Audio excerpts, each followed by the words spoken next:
Assalamualaikum warahmatullahi wabarakatuh. Kisah Sa'id bin Zaid al-Adawi radhiyallahu anhu merupakan kelompok sahabat yang memeluk Islam pada masa-masa awal, sehingga ia termasuk dalam kelompok as-sabiqul awwalun. Ia memeluk Islam bersama istrinya Fatimah binti Khattab, adik dari Umar bin Khattab. Sejak masa remajanya di masa jahiliyah, ia tidak pernah mengikuti perbuatan-perbuatan yang umumnya dilakukan oleh kaum Quraisy, seperti menyembah berhala, bermain judi, minum minuman keras, main wanita, dan perbuatan nista lainnya. Sikap dan pandangan hidupnya ini ternyata diwarisi dari ayahnya, Zaid bin Amru bin Naufal. Sejak lama, Zaid bin Amru telah meyakini kebenaran agama Ibrahim, tetapi tidak mengikuti agama Yahudi dan Nasrani yang menurutnya telah jauh menyimpang dari agama Ibrahim. Ia tidak segan mencela cara-cara peribadatan dan perbuatan jahiliyah dari kaum Quraisy tanpa rasa takut sedikit pun. Ia pernah bersandar di dinding Ka'bah ketika kaum Quraisy sedang melakukan ritual-ritual penyembahannya, dan ia berkata, "Wahai kaum Quraisy, apakah tidak ada di antara kalian yang menganut agama Ibrahim selain aku?" Zaid bin Amru juga sangat aktif menentang kebiasaan kaum Quraisy mengubur hidup-hidup anak perempuannya karena dianggap sebagai aib, seperti yang pernah dilakukan Umar bin Khattab di masa jahiliyahnya. Ia selalu menawarkan diri untuk mengasuh anak perempuan tersebut. Ia juga selalu menolak memakan daging sembelihan yang tidak disebutkan nama Allah saat penyembelihannya, dan juga penyembelihan untuk berhala-berhala. Seakan-akan ia memperoleh ilham, ia pernah berkata kepada sahabat dan kerabatnya, "Aku sedang menunggu seorang nabi dari keturunan Ismail. Hanya saja rasanya aku tidak akan sempat melihatnya, tetapi saya beriman kepadanya dan meyakini kebenarannya." Zaid bin Amru sempat bertemu dan bergaul dengan Nabi Muhammad SAW sebelum beliau dikukuhkan sebagai Nabi dan Rasul. Sosok pemuda ini, yakni Nabi Muhammad SAW, sangat mengagumkan bagi dirinya.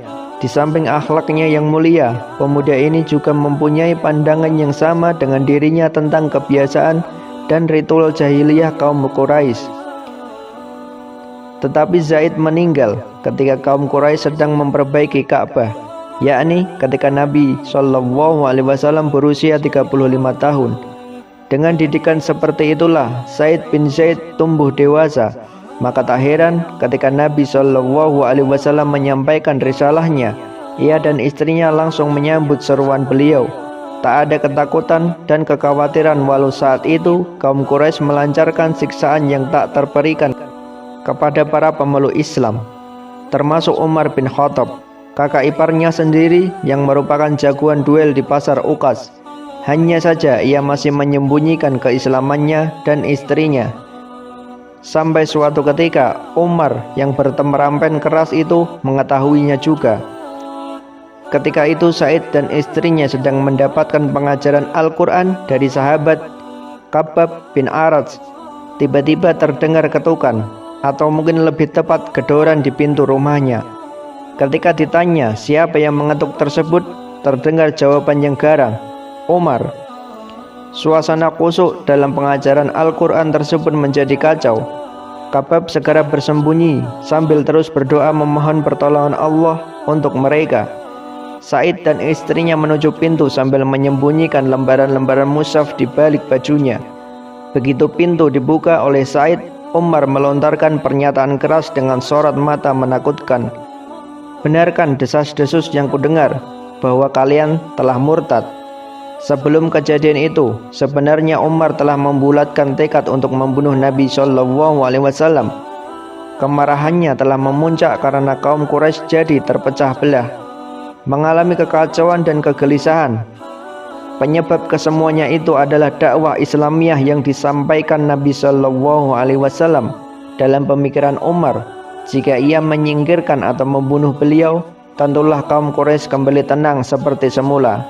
Tetapi di tengah perjalanan, ia bertemu dengan Nuaim bin Abdullah yang memberitahukan kalau adiknya Fatimah dan suaminya telah memeluk Islam. Nuaim menyarankan agar ia mengurus kerabatnya sendiri saja sebelum mencampuri urusan orang lain. Karena itu, tak heran jika kemarahan Umar itu tertumpah kepada keluarga adiknya sendiri. Sebenarnya Said melihat bahaya yang tampak dari sorot mata Umar, tetapi keimanan yang telah merasuk seolah memberikan tambahan kekuatan yang terkira. Bukannya menolak tuduhan, ia justru berkata, "Wahai Umar, bagaimana pendapat Anda jika kebenaran itu ternyata berada di pihak mereka?" Mendengar jawaban itu, Umar langsung menerkam Said, memutar kepalanya, kemudian membantingnya ke tanah. Setelah itu Umar menduduki dada Said. Sepertinya Umar ingin memberikan pukulan pamungkas untuk Said, seperti kalau ia mengakhiri perlawanan musuhnya ketika sedang berduel di pasar Ukas. Fatimah mendekat untuk membela suaminya, tetapi ia mendapat tinju keras Umar di wajahnya, sehingga terjatuh dan darah mengalir dari bibirnya. Keadaan Said sangat kritis. Ia bukan lawan duel sebanding dengan Umar, dan ia hanya bisa pasrah jika Umar akan menghabisinya. Tetapi tiba-tiba terdengar pekikan keras istrinya, Fatimah. Bukan ketakutan, tetapi pekikan perlawanan dan permusuhan dengan penuh keberanian. "Hai musuh Allah, kamu berani memukul saya karena saya beriman kepada Allah.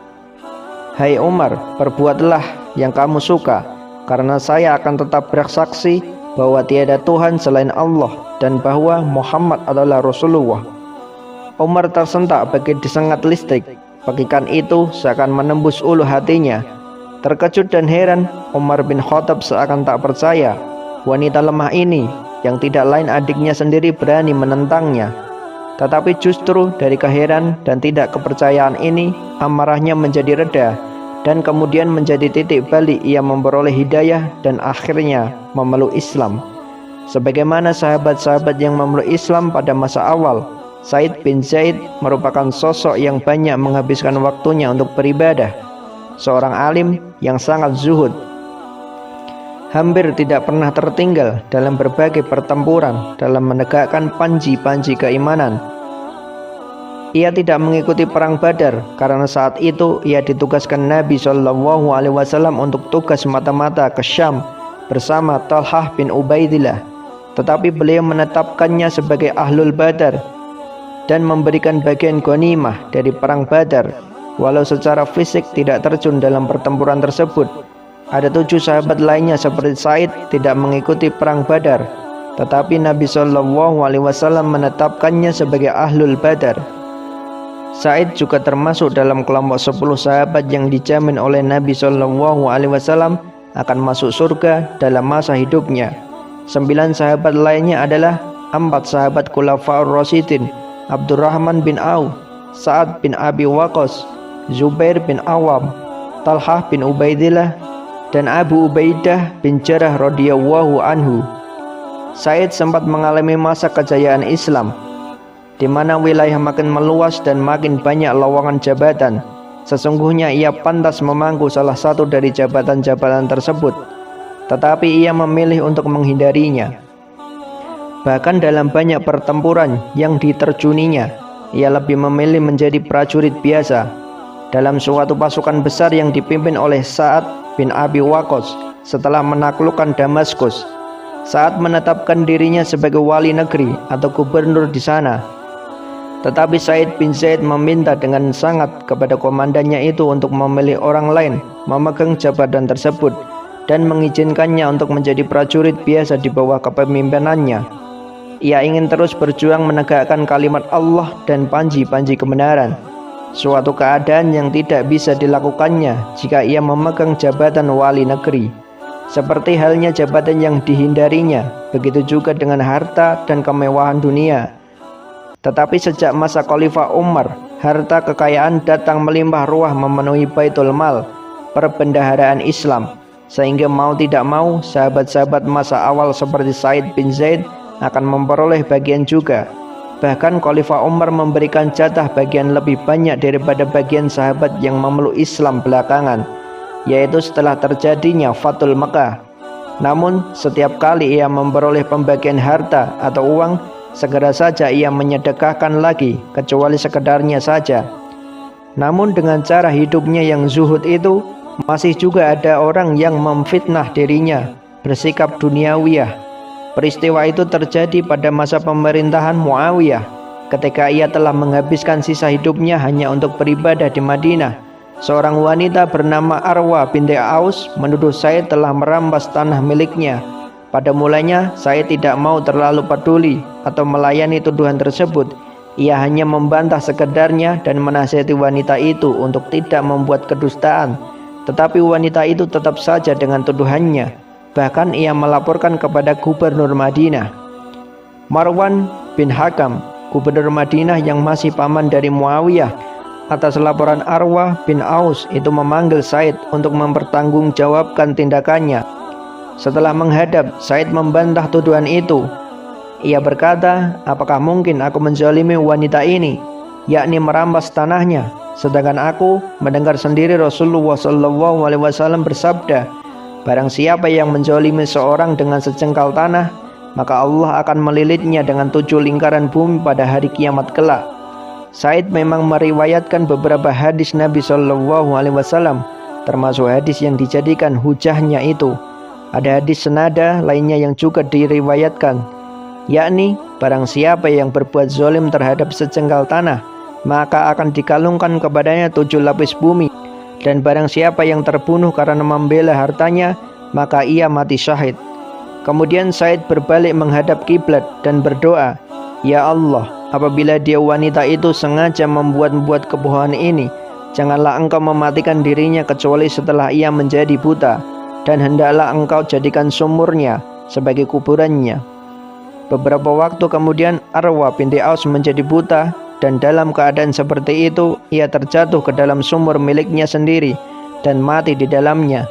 Sebenarnya saat itu Said berdoa tidak terlalu keras, tetapi beberapa orang sempat mendengarnya. Mereka segera saja mengetahui kalau Said bin Zaid dalam kebenaran dan doanya makbul. Namanya dan kebaikannya jadi semakin dikenal, dan ia banyak didatangi orang untuk minta didoakan.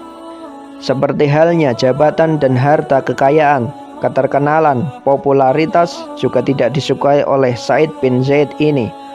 Walaupun ia sebagai sahabat as-sabiqunal awalin selalu berjuang dan berzihad di jalan Allah setiap kali ada kesempatan, dan menghabiskan waktu dengan ibadah ketika sedang mengantungkan pedang, bahkan telah dijamin masuk surga oleh Rasulullah SAW ketika masih hidup bersama hanya 9 sahabat lainnya.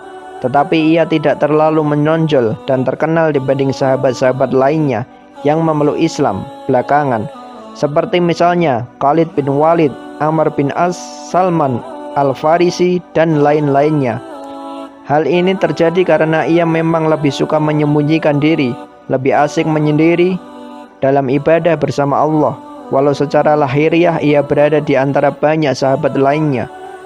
Setelah peristiwa dengan Arwa bin Aus dan banyak orang yang mendatangi dirinya, Said merasa tidak nyaman, apalagi kehidupan kaum muslimin saat itu.